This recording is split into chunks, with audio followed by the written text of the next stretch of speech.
Welcome to another unboxing from the Perth Mint. Today we're unveiling the Phantom 2023 2-ounce silver antique coloured coin designed by Natasha Mule.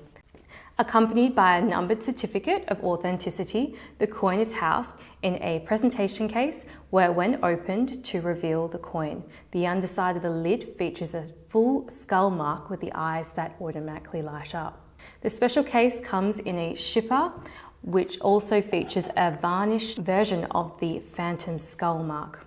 The coin portrays a coloured image of the Phantom with the inscriptions "The Phantom and the Ghost Who Walks," along with the background representing Skull Cave. Also included in the design is the Perth Mint unique P mint mark.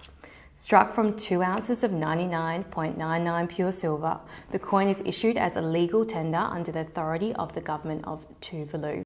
It's been individually antiqued to give a unique finish, conveying the surface abrasions of an antiqued artefact. With a limited mintage of 2000, we recommend ordering soon, either from the Perth Mint shop or online at perthmint.com.